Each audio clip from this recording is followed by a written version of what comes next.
big issue of housing affordability, and we're spoilt for our panellists today.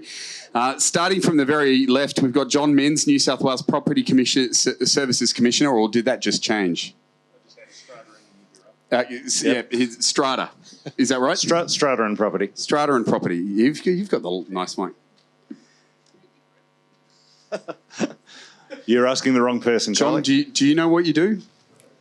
I'm learning. Okay, good. And we've also got Trina Jones, New South Wales Rental Commissioner. Thank you for being with us today, Trina. And Ben White from ALO. Thank you for being with us as well. I'll hand over to them. Give them a big round of applause, please. Yeah, thanks, Pete. So we've got 15 or 20 minutes to solve the international problem of property management and rentals. So that should be easy. Fortunately, we do have a couple of really great experts with us today. I probably should just, to slightly further endorse the credentials, very, very excited to have Trina operating as the first Rental Commissioner in New South Wales, former CEO of Homelessness New South Wales.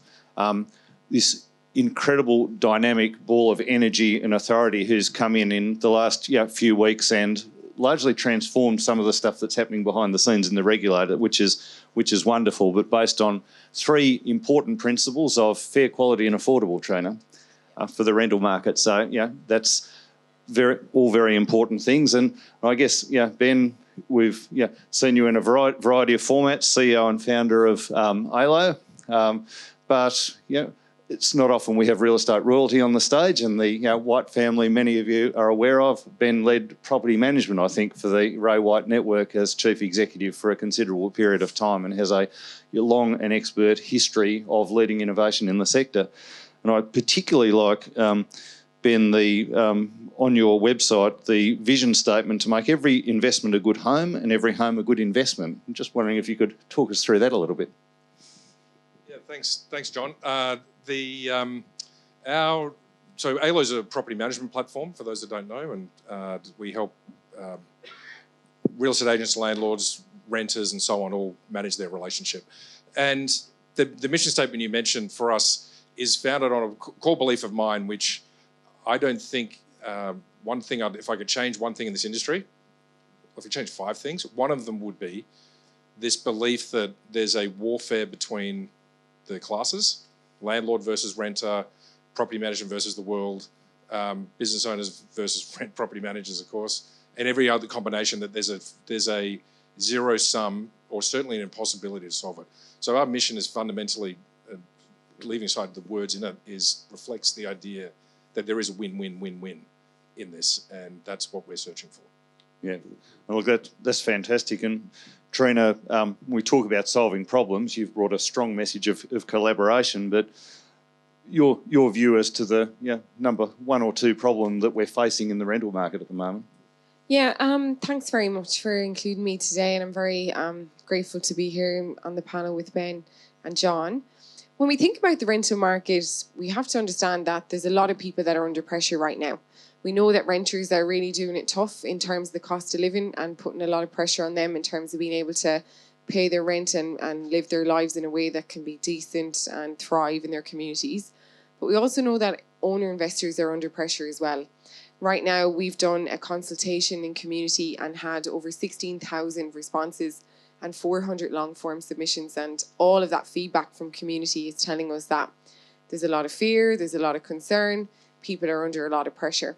And the reason that people are under a lot of pressure is because we simply don't have the level of housing supply available to meet the need that we have. But I will say that it's not just about increasing supply, because we've seen increased supply and we haven't seen increased affordability. It's making sure that we get the right mix of supply that can deliver affordability in the rental market. So from my perspective, I'm very focused on a fair, quality and affordable rental experience in New South Wales. I'm sure we'll get an opportunity to talk to some of those.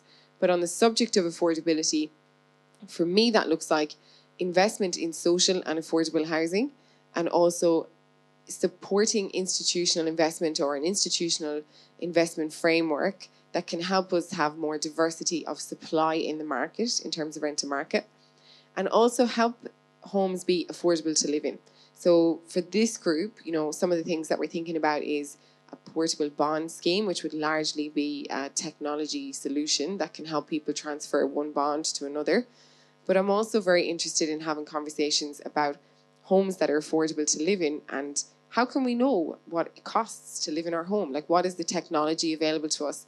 And maybe some people would have heard from CoreLogic earlier today with some of the really exciting stuff that they're working on. And I'm very interested in that as well. Yeah, fantastic. So PropTech founders, I think we've got a couple of big problems there, which we're obviously looking to many people in this room to help solve. But yeah, maybe Ben, you've thought about this from a business perspective, but I think you've also thought about it at an industry level. Yeah, what are some of those pain points that you're seeing that need to be solved, and either partly solved, already solved, or haven't even been thought of? I think there's been a generation of technology that's just, I think we're reaching the end of that generation, that hasn't really been about changing the dynamics between the parties. It's been about taking the old world and turning it into software, paper to software. And I think that, I imagine most businesses in this room aren't that, but that was it for a long time. And there was a false dawn and 15 odd years ago when the cloud came and we thought it was going to change. But nothing's fundamentally changed. If you were a landlord and you went back in time, or a renter went back in time in a time machine 20 years, I don't think your experience would be different, fundamentally. It's just more expensive, probably. And everyone's expectations are higher, which I actually think is a good thing, that that's true.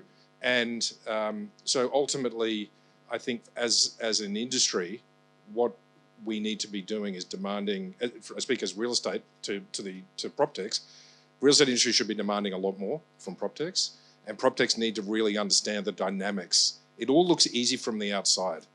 How hard could it be to be a property manager is a common thing I hear, and it's so mistaken. And or why can't you just do this and just fix that one thing? But everything's connected to something else, and you've really got to love it. If you don't love the problem, I don't think you can solve the problem. There's a lot of people I meet particularly in my Ray White days, I'd get people to knock on the door, and that was my job to meet all those people. And they would often have this idea, but they didn't understand it and they didn't love it. They kind of hated the industry. They kind of hated whoever they were against. That's what I felt their emotion. And I think you've got to start with the love of it. It's a beautiful industry. It's wonderful people. Everyone's trying. Renters, there's 1/3 of the Australian population. If you can't connect with that, there's something wrong with you. For 1 in 8 Australians is their investment, and they're creating wealth for their family as they perceive it. That's dynamic's incredible. So that's maybe too high level, John, to your question, but I think unless you're prepared to really understand it and not just complain about it, and the most common one I get is property managers are stupid, property managers this, property managers don't change, all that stuff, the kind of anti-property manager, I think you won't find a solution. I think the property industry and the technology industry sometimes ask for trouble themselves. I know when I'm in Sydney, I'm renting a property, so I'm using one of the platforms that's out there, which I don't think is represented here today, but I'm not going to throw names out. And there was no question it was much, much easier to sign a lease. But the difference between now and last time I rented, which was probably about 40 years ago, was that I still need to get in touch with the property manager, but they're no more likely to reply to my emails or my messages on the app than they were on the phone before, or they're taking too long to do it. So I'm not getting that better experience.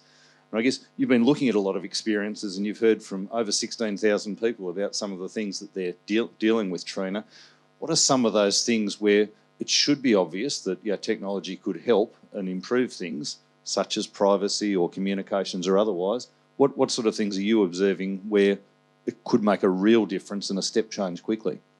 Look, one of the things I'm really focused on, and there's a few probably, but maybe to give this room something to think about, is that pillar around quality. When we talk about quality, we're talking about really safe and decent homes, right? And let's not forget, these are people's homes. Yes, they're assets that can be bought and sold, but ultimately what they're used for is a person to live their life, for them to connect with their community, to make decisions about where their kids go to school, or where they can care for their family members, where they have their celebrations, and where they go for safety, right? Well, hopefully safety. So when we start to think about quality homes, one of the challenges that I have is that when a person goes to rent a property, they do that condition report. Sometimes it's digitalized, but generally it's paper-based. They'll do the condition report, and the condition report can ask them, has this property met the minimum standards? And you can say no, and then everyone goes, okay, thanks for your bond, thanks for your rent. have a great time. So, and one of the challenges that I see is people write to me and they write to Fair Trading all the time and say, you know, my property's not safe, but I can't raise it with my landlord because I'm afraid I'll get evicted. And that's the bit about fairness, okay? Do we have the right laws to protect people, both landlords and renters? And we can talk to that, John, if you want. But on the space of quality, how can we ensure that if there's a situation where the property is not rent worthy, that it can't then, you know, you can't go forward in the lease, or there must be some kind of mandatory reporting? And the way that I think about this is, when we go and get in our cars, I'll go and get in my car now, and the other cars on the road, we can be assured that they're safe because everybody's got to pass that green slip. When it comes to the end of the year, whenever you got to do your green slip, rego your car, you've got to make sure that it's roadworthy. And yet we have homes where people live and we can't guarantee that they're rent worthy. So how could technology help us to solve for that when we think about the fact that we've got 2 million renters, got high turnover people going in and out of properties, there's a heavy burden on property managers? How can we link the challenge of this property doesn't meet the minimum standards or, you know, needs repair with action must be taken and regulation can be enforceable?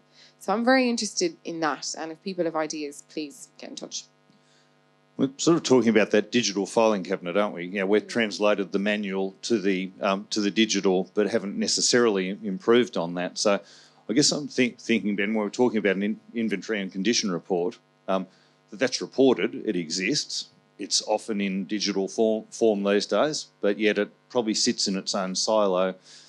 Tenants aren't complaining about problems with the property because they're scared they'll get retaliatory action taken by a landlord in a tough market. But that should potentially be a reportable field, or could be reported, or it could actually help people improve results. Is that something we should be thinking about? It's a great example of digitising the paper one. The paper one used to literally be carbonised. Yeah. And sorry, I was just going to say, but the service that goes with it is important as well, right? For Not sure. just Yeah, but Proptechs came and digitised the form. But the step, I don't know if most inspection apps, the way they work, they send it off and the renter can challenge it, and that's the end. Exactly what you described. That's it. It goes. It's just, yes, there's a dispute. Let's talk about it at the end of the tenancy. That's how it works. It's like getting a rental. And we haven't been working on this at the moment, and I'm not here to push our stuff, but this is a very passionate thing for me, this exact topic. It's like going to a rental car, you go and circle it, they say it's clean, and you go, no, there's a big ding, you give it back and they say, okay, well, let's talk about it when you return the car. And that's it. It's unbelievable that we've tolerated it. And because, in my view, no one's thought about solving the problem, they've thought about making it digital. And digital doesn't achieve anything. You've got to rethink it and what the actual point of it is. And the point of it is to resolve before the tenancy the condition of the property. And that's it. And if it's not up to scratch, it's not up to scratch. And the bond should be returned and the deposit should go back. And, you know, the poor tenant's got a moving van out the front. It's not just the retaliation. There's just the switching costs of my moving van's literally out the front. The kids are starting school on Monday and I've got to move in today. And then you just got to put up with this stuff. It is a lot of old practices that no one's really addressed. I think some of the thinking that's coming out of the Rental Commissioner and some of those other things, I'm actually really looking forward to, which I know some in the industry, in the real estate industry, fear that. I personally think that's misguided, and I don't think that's universally held, but there are some groups of people in the industry that are going to fight it. I don't think there's any question. Sorry, Trent. Yeah, I was just going to say, you know, I'm happy to have that fight, because if people don't have decent and safe homes, then we're not in a position where we can say that we're, you know, a community that cares about the people. And also we know that without decent and safe homes, not only do our communities suffer, but so do our economies. So, yeah, I'm happy to take that one on. Yeah. Thanks, Ben. I'll be with you. Yeah. Things like bonds. Renters have bonds. For the life of me, I don't understand why a landlord doesn't have a bond as well. Here. Why not? Why not? And there's some things, there's old practice. A lot of the ideas are just even prehistoric. Some of the ideas that we live with, and it's not our place. The policymakers will work out a solution to a lot of those. And I think what I'm excited about technology, and this is why I shifted from Ray White into my role, is I think the difference now is technology. The modern version technology can actually solve the problem. If technology was just, let's take the old policy procedures and make some checklists online, that wouldn't get me out of bed every morning. But if there's something, there's now what people think is impossible you almost never naive. The wonderful thing about technology is you almost get to be naive a bit about what you can achieve. Like, maybe there should be bonds. Can we do bonds? And everyone's going to say you can't do it. Why not? Oh, because Property Me doesn't have the landlord bond thing and the bond authority, but why not? And I think that's where the technology and regulation, a new wave of regulation, a new wave of technology, I think they're going to complement each other more than they ever have in the past. I think you've brought people into the equation, and I think this is actually an important part of, we talk about the importance of technology being enabling performance rather than anything else. Look, there are some great private rental apps and platforms out there, but still in Australia, the vast majority of properties are managed through real estate agencies. So I guess, part of it is taking the industry, who are used to the old ways and in some cases comfortable on the journey. But part of it is also demonstrating how this can add value. So I guess I'm interested from both of you. How can technology enable an agent to feel great about themselves, a residential property manager to do a great job, and tenants to have a good experience? What are just a couple of examples, perhaps, where we could make a real difference quickly if people were excited and thought this is good for me and it's good for you, win, win, win, win, win, as you said before? How do we do that? Any ideas? Look, for me, let's think about any scenario in your life when there's a problem. What are the things that can probably solve it? Communication, being able to build a relationship. And I think that technology can create an opportunity for that through promoting rights and responsibilities and having clear goals and roles, right? So if you can have, I'm thinking about the ALO function, and I was so impressed by that because you had clear communication. You can see the very clear responsibilities of when things are due, and you know what you've got to do, and you know what your landlord or your property provider is responsible for. And these are some really good innovations that can give people certainty. And with innovation, comes speed and, comes development, and those things are really important. And I think we just have to remember that some people are in that race and they're up the front and they're ready and they've got the digital literacy and they can participate, and that's fabulous, and it saves them time and they know where they're at. But we're always conscious as well that everybody's not online, and you can't solve everything with an app. I'm a little bit anti-app because I love technology and I love the idea of tech for good, but I sometimes think don't forget to make a web-based platform, because you need a credit card to have an app, and some people can't get a credit card, and it's not necessarily access to a smartphone. It's actually the Apple Store or the Google Play Store that can sometimes catch people out.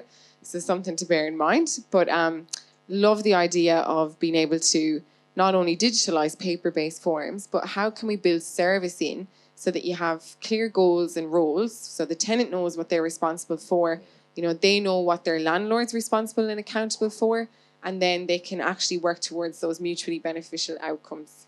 And I can really see that. I've had landlord roundtables, I've had renter roundtables, and every time there's an issue that people describe to me, I say, that already exists, or did you know you can go there, or you can find out more about that. People just don't know.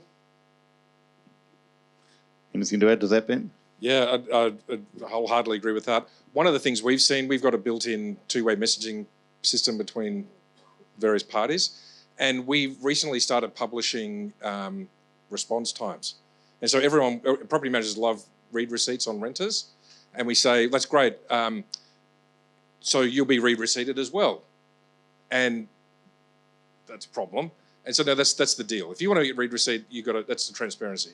Anyway, you do that and you measure and you see inside a business, my response time to a renter might be 19 business hours, Trina's 3.5 and you're 1. I got to say 2 weeks from now, mine will be down to like 5. Just publishing it has an impact. It doesn't solve the really bad. It doesn't solve the edge case that regulation needs to solve. But you do get, just publishing the data has an effect on what happens next. So I'm a real optimist on there's a lot more to give. It can get a lot better if people just knew. Yes. A lot of landlords don't know that they're meant to respond to a repair request in a certain period of time. Yes. Now, the Act depends on what state you're in, but it doesn't really to say exactly what that means. But you have an obligation, or there's a certain obligation. They don't really know it, but we're thinking about putting it on like a countdown timer. Like a repairs request come in, you've got to get onto it. And if not, why not? And another thing we're thinking about is, can landlords voluntarily commit to those standards? So can a landlord say, I'm I'm going to commit to 6 hours turnaround, business hours or something, just to respond. And that's a long story, which is probably not the purpose of this. But a lot of that, I see that there's regulation, which is to regulate minimums, but technology, I think, is going to allow maximums, or whatever the right phrase is, and voluntary. I'm not against the regulation, but I think we can go much more. I think the Act basically says we're going to regulate the worst people, which is, I guess it's its job, but what more can we do to create a better society? 1/3 of people, this is 1/3 of the population. Most tenants don't trash the property. Almost all of them pay on time. Lots of landlords want to do the right thing. How do we allow them to do that so that they're proud of, even said, most people want to do the right thing. So how do we facilitate that? We could talk for quite a lot more time. We could go quite easily for a couple of hours on some amazing ideas. Unfortunately, I'm being glared at from the side of the room that we've actually run over time at the moment. So apology. Love to continue the conversation. This is such an important area and such a huge area of opportunity, both for PropTech, for real estate, and for government. Government won't lead this, but government wants to embrace it. So, from our perspective, thank you, Ben. Thank you, Trina. It's been a good conversation. Back to you, Pete.